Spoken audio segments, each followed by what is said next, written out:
Hello, hello. I am live. I'm going to go ahead and go live on Dr. Meg here as well. I've got some music playing from a friend who just ran the Boston Marathon. All right, let's go live on Instagram.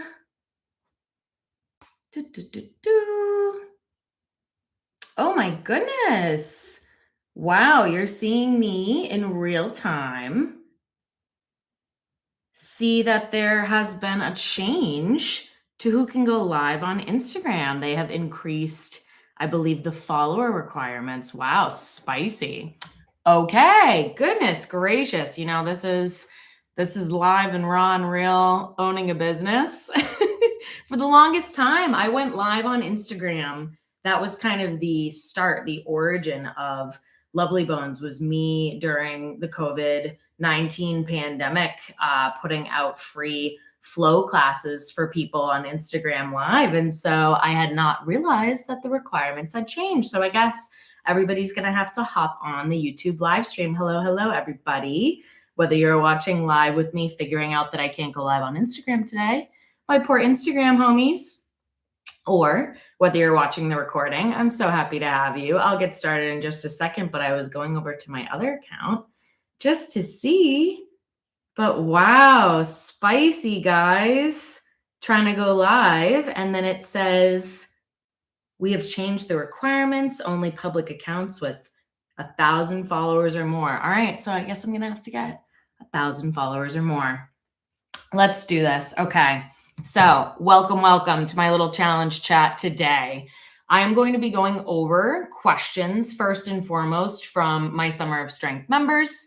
And then after that, if anybody puts a question in the chat, or if I got any other messages from people who are not in the challenge, I will answer those as well with the time that we have. And if we run out of questions, I'll end early, but knowing myself, I can always gab. And I encourage you, if you're here live with me, to use the chat feature. And if I say anything that triggers more questions for you, or you have comments or stories to share, I would love to hear them. I really hope that this grows and grows, this community that we have in these little chats. Right now, it's stemmed from the Summer of Strength Challenge that's going on until June 21st. And that has been so cool for me, my first challenge, and it's been really meaningful. But I want to walk the walk forever as it comes to breaking down barriers to wellness, when it comes to health education and health access being the two biggest things that are preventing people from being well. There are, of course, environmental factors that we can't control, but health education, full and comprehensive health education, realistic goal setting tied up in there, and access to that education. Obviously, socioeconomic status is a huge issue when it comes to accessing high quality healthcare. So I'm trying to walk that walk. I can't always get to every single direct message that I get on all the social medias right now. It's me, myself, and I. So that's impossible. But to channel everybody to this one time a week right now, I think moving forward for my membership, we'll do at least monthly, if not weekly eventually. But I'm trying to walk the walk and truly be a resource and source of support for everyone and anyone, and to answer as many questions as I can. I have a dream of thousands of people being on this, and me rapid firing, trying to give people, just quick tips and point you in the right direction. Obviously, knowing that the best thing, I will say at the top before we get into this, the best thing to do if you are concerned with your health in any regard is to go see a professional who's giving you an individualized assessment. This is not a replacement for medical care. However, can I be a healthcare professional who gives you something right now, digestible, and points you in the right direction? That is my goal. So without further ado, I'm just making sure I have my chat open here. Oh yeah, I already see a question rolling in. I'll go through the ones I already have, and then I'll get to the chat. Awesome. Okay, so my question number one that was asked to me is very overarching. It is, specific to the summer of strength, but I'm going to generalize it a little bit. So my question I got was, what path, quote unquote, I've seen other fitness apps use the word tracks, path, whatever. Which routine, what workout routine should I choose based on my current life demands? I did not, of course, I will not share the private information from this individual, but this individual has a lot of life stressors going on right now. They are a caregiver for a loved one who is sick and unwell. They are a busy mom. They have children. This person is asking me, with a background in fitness and feeling like, hello, everybody that just joined, feeling like they are capable of doing 3, 4, even 5 workouts a week. They're wondering if that is appropriate for them, if they can handle it or not.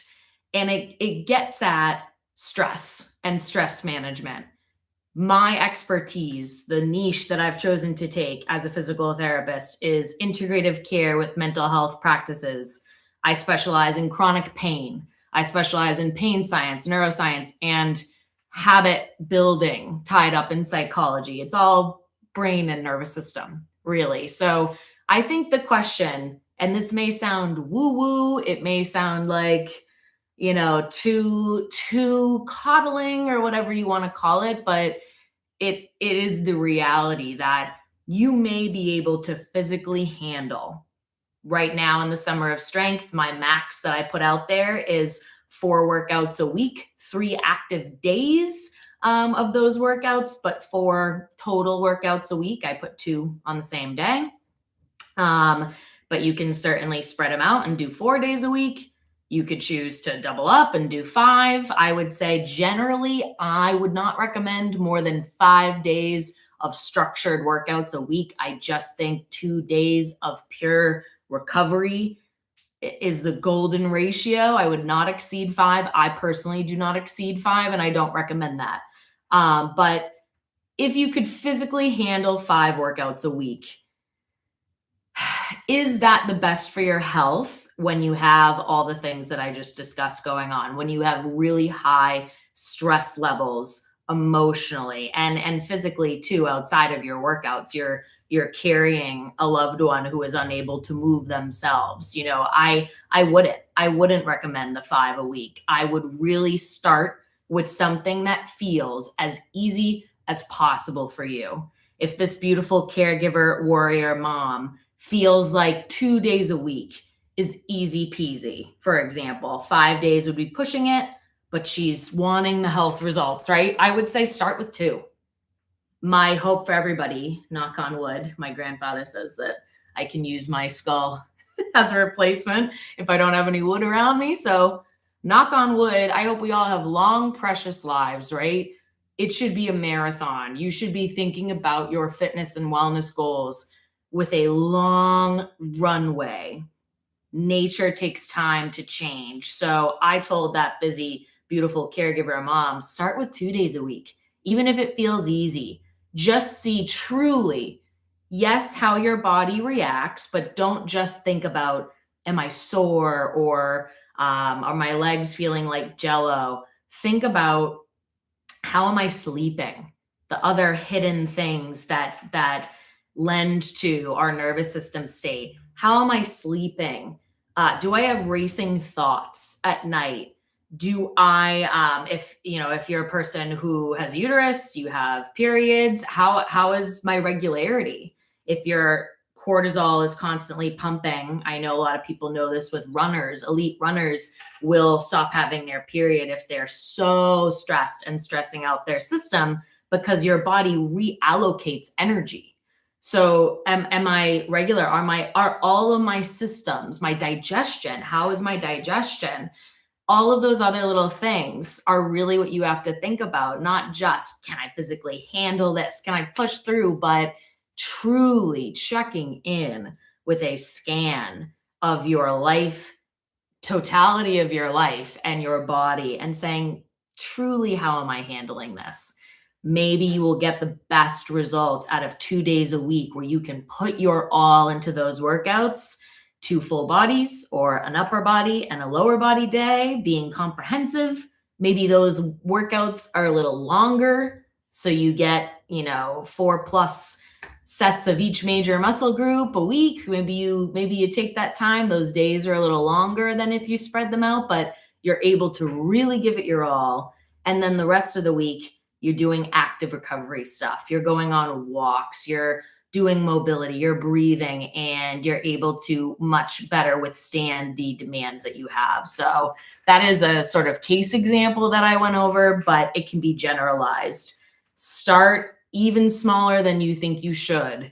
Really assess and own that, and just be proud of yourself, because I forget the exact number. I just looked at it the other day, but at least 75%, if not 80 or more percent of Americans, or people in the United States, are not meeting even the minimal activity requirements put out by the CDC and trusted organizations. So if you're doing one workout a week, one full body workout a week, you are already in a percentile that you should just be so proud of. And let's change that together.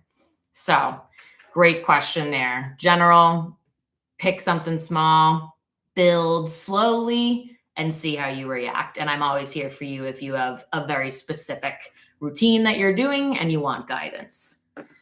My question number 2 that I got, and I think I want to look at, I will say she is my mom's aunt, my Auntie Jeanette here. Jeanette is asking, is there a place to see the individual exercises before doing the workout video? Awesome. I thought this related to the other question I got.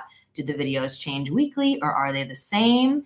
And my weights are 358. Do I need heavier weights? Awesome. These are all related to the next 2 questions I got. So, excuse me.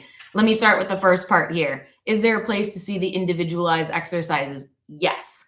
So in the video description, she's referring to the Summer of Strength challenge that's going on right now. On the challenge page, I have the workouts. They're clickable little boxes with the pictures of the workouts. When you click into the workout, you'll see another page. There's a gray background. The video's up there. And underneath, if you just scroll right down, underneath that video, you will see a few things. I write down what muscles are being targeted in this workout. This is for the benefit of people who are doing this challenge while also doing a mix of other things. Let's say you just went to one of the popular studios, Orange Theory, Barry's Boot Camp, whatever it is. Maybe you went to another fitness class the day before you were trying to do one of my workouts. You know that fitness class was obliterating your abs and back, let's say. Then you look at one of my videos and you're wondering what muscles are being targeted. If you see abs and back there and you know you just absolutely fatigued them yesterday, maybe you switch the workout you're going to do. I recommend not trying to maximally fatigue the same muscle group on consecutive days. So that's the first part. What is this targeting? For your benefit of making sure that you're well balanced and we're avoiding overuse injury. The second thing is the equipment. I'm putting out, what equipment that you would need at the end of the day. You can really use no equipment if you wanted to. I know that's lackluster for a lot of people, but you can use body weight. You can just move through glue and do the moves. If you have nothing, household objects, etc., you can really make this your own. But I have the equipment listed there, what I really recommend, and then what is totally and utterly optional that I'm using in the video. And then lastly, I have the exercises written out. So I have the names of the exercises. The thing that I do not have yet that I want to add, there was a lot of stuff I wanted to do and minimal time, but what I want to add are hyperlinks. So I have the names of the exercises. If you were a person that is very experienced in the fitness world, you'd be able to see, oh yeah, great. A reverse Nordic curl, a hamstring bridge, a heel elevated squat, boom, boom, boom. And you could look at those exercises, and even after doing maybe one round of listening to my little intro and doing the video once and getting my good cues and all that, you could choose to then just take that routine that I've essentially programmed for you and do it in the gym. If you are a person who is unfamiliar with any given exercise that I write down, you would have to click into the video right now and look and see, what's that exercise? Oh yeah, there it is. She's doing the reverse Nordic curl, or the matrix move, as some call it. So that is something I want to add, is little hyperlink, so that if you're looking at the exercise title and you're not sure what it is, you can click into it. And I have exercise video demos that I'll use for my physical therapy patients and fitness clients who order custom programs. And then that's a very short video. I try to make it informative, but quick, so that it's a good, quick reference for you. So that's something I want to add, but it's there in title as of right now. And then, do the videos change weekly, or are they the same? So in my regular membership, and I'm actually updating that now, thinking that there'll be more interest after this challenge, now that I've put out so much marketing. I have a Lovely Bones membership that has been there for a few years, database of workouts with some suggestions of paths that you can take.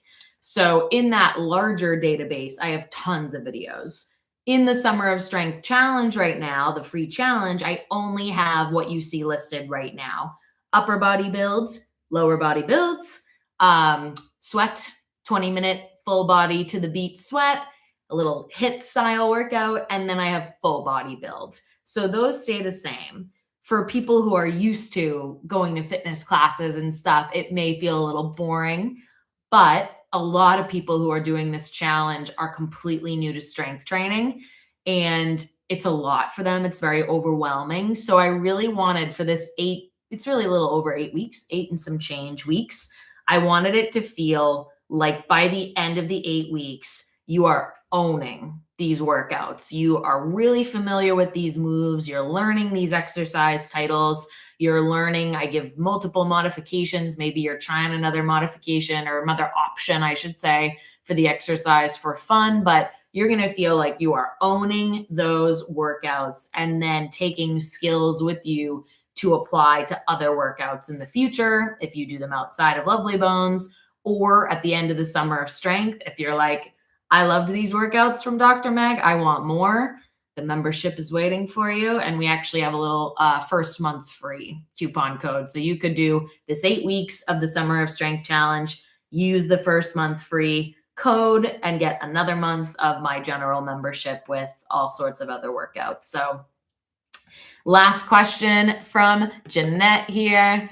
My weights are 3, 5, and 8. Do I need heavier weights? And that is one of the questions I had already prepared. Deciding what number, meaning what number on the dumbbell, how heavy of a dumbbell that I should buy.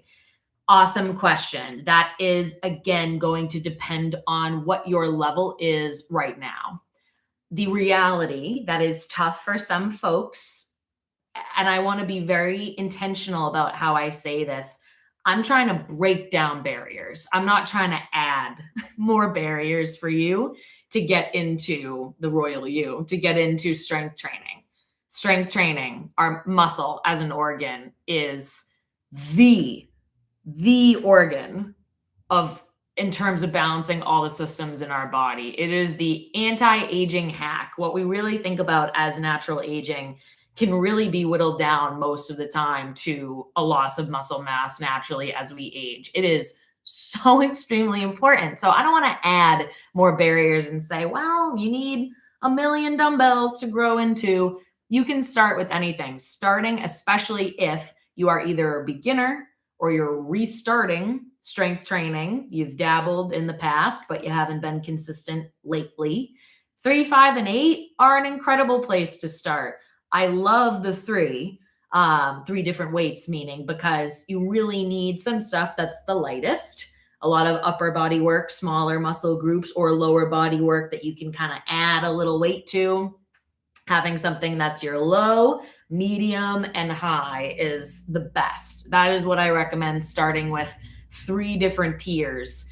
And 3, 5, and 8 would be a great place to start, but you would be surprised. 3, 5, and 8, I think, would be particularly appropriate if you truly feel like in day-to-day life you struggle. Let's use an example. I know it's a privilege to travel, but if you struggle to lift your suitcase up over your head, strength wise, regardless of injury and joint stuff. If you struggle to lift your suitcase overhead to put it in the overhead compartment on a plane, for example, if you are struggling to carry your laundry basket, if you are struggling to, you have a dog, but you don't pick them up, even a small dog, just day to day. I'm thinking about my mom and her small dog, day to day life stuff. If that stuff is challenging for you, 358, awesome. But if you don't really struggle with that day to day stuff, and it's only, when you're really lifting something heavy, you have to move heavy boxes around in your garage or your basement. If it's only that upper, not day to day tier that's challenging you, then I would go up a little bit, because a typical laundry basket can weigh 10 pounds. People are fearful often of picking up even a 10-pound dumbbell. And then if I say, oh, well, your cute dog, Frankie, is actually 11 pounds and you pick him up all the time, then it kind of takes away, it puts it into perspective. It takes away the fear for people. And they're like, oh my God, okay. So if I can pick up Frankie, I could even do double Frankie. So a 20-pound dumbbell becomes way less scary. So all that to say, if you are not struggling with those day-to-day things, I would even start and consider starting with, maybe you keep a 5-pounder as your base if you're a beginner. There's some long lever exercises like a reverse fly where your arm is really outstretched, and it creates, through physics, a very big challenge to your middle back muscles. So a 5er is a great thing to have there, but could you grab a 10, a 12, even a 15, or even a 20? Test it out. Go to Walmart, pick it up, and be like, how challenging is this for me? I think a lot of people, you need to balance, of course, being cautious and being safe. That's the reality. You do need to be safe, of course. And the best, safest practice is to go up incrementally. But a lot of people, women in particular, based on the research and surveys that are out there, will underestimate themselves. So all that to say, I would just encourage you to definitely go up, or at least experiment with going up if you can. 358, amazing place to start. If you don't have the money to, let's say, afford more weights, obviously Jan is asking, do I need heavier weights? Implying that I'm willing to buy them. That's amazing. Let's say you don't have the money to buy them. You can use internal resistance. You can grab that dumbbell tight, tight, tight, act like you are moving through glue up and down, even with no weight right now. If I act like I'm bicep curling 1,000 pounds, I can get some burn. So there's a lot of steps you can take without adding any external resistance where you can really move that needle forward. But all that to say, I would encourage you, at least over time, when something becomes easier and easier, you've got to go up in weight eventually, because we have to be in slight building mode to combat that natural loss, that exponential natural loss of muscle mass as we age. So it's probably a bigger answer than you bargained for, but it's an excellent question. I will definitely be measuring all my weights and Frankie's now. I know Frankie is my little brother. He's family. He's a little Shishan, and I gave him a good shout out today. My mom will love that. So, all right, what's next? Now that we've talked about how much your small dog could contribute to your weightlifting routine. Next question I got from a Summer of Strength challenger is, what is a good modification for the quadruped position when you are on your hands and knees on the mat? Because she has had some ACL stuff in the past, some knee stuff, and she has that sort of, which is tragically common, that sort of swollen knee from many knee things past that she's had to deal with. So I gave her a very, very simple on forearms on an elevated surface. Pardon me, I came from a workout, so I am in my little spandex, but I'll just show you so simply with the back of this chair, putting your hands on an elevated surface instead of being fully kneeling on the ground. And let's say you're doing a bird dog and you can lift opposite arm, opposite leg, all the way up here and get a lot of the same benefit. You can do a lot of my spine stuff in a seat, folding forward, extending upward rather than being on hands and knees. People have wrist stuff too that really is uncomfortable for them. But even though those modifications are options that you should absolutely take if you have knee pain that is inhibiting your ability to do the workout with me, I would highly encourage anyone especially with joint pain that comes up in weight bearing positions, knees weight bearing, wrists weight bearing. I would encourage you to work on that. It can be small and subtle, but that is an indicator. Having pain in those weight bearing positions, that is a negative prognostic indicator when it comes to health and longevity. Why? Because if you were to fall someday, especially in your older age, and you have wicked pain, weight bearing on your knees and wrists, that means it's going to be a much bigger challenge for you to be able to get back up and to remain safe. So a lot of work that I do with the elderly population is trying to make sure that we prevent falls in the first place, of course, but if we do fall, which is a reality, how can we make sure that you're independent getting back up? So it sounds so silly, but even just placing your wrist on a surface, taking it off, placing it, taking it off, strengthening the muscles on the bottom and the top, side and side. Same thing with your knees, strengthening comprehensively, putting your knee on the edge of a couch so it's nice and soft, feeling a little bit of weight, taking it off, feeling a little bit of weight, taking it off. You can resensitize your joints. Your body's trying to protect you. You probably weren't weight bearing for a long time, and your brain then said, okay, this is something they're not doing anymore. So then when you went to do it again, that beautiful brain that is trying to keep you safe is sending out the pain signal to say, I'm not sure that you can do that. You might have osteoarthritis and other complications, but those things can be improved. They can be. There's a lot of misinformation out there. Well, that's a conversation for another time, but I highly encourage you to work on that resensitization. If you've got a little bit of pain and it's not fully limiting you, can you roll up the mat and put that cushion under your wrists or under your knees? Can you use a pillow or a foam pad? There's a million ways to slice this pie, as I say. Great question on that, though. Next question is how to deal with grip strength limitations.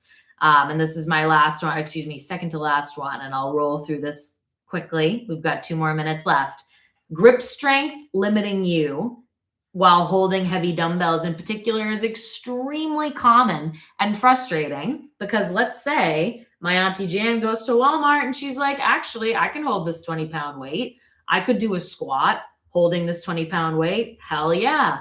But what if I'm, doing the squat, or a lunge is a better example, 1 dumbbell holding it, doing a lunge, and my glutes feel strong and like I could do more. I haven't gotten to fatigue in my glute muscle, but my wrist is killing me and I'm fatiguing. So I'm not able to get the maximum benefit out of that glute strength because my hand is feeling like I need to let go.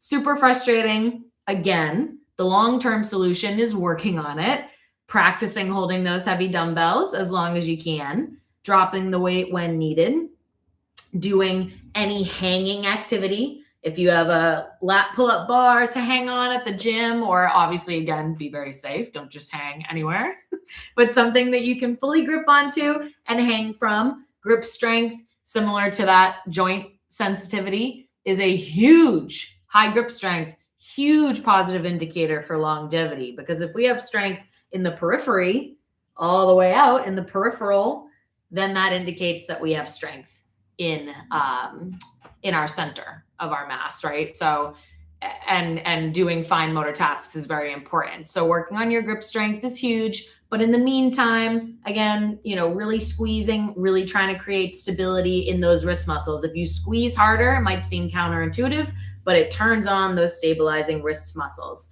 There are also lifting straps that you can buy for cheap that wrap around the weight, wrap around your wrists, and allow you to hold the weight without having to fully support it with your hand. So that's a great adaptive tool for you. All right, moving right along. My last question in our last minute, it's 12:30 right now. How much post-workout soreness is normal? Simple answer for you.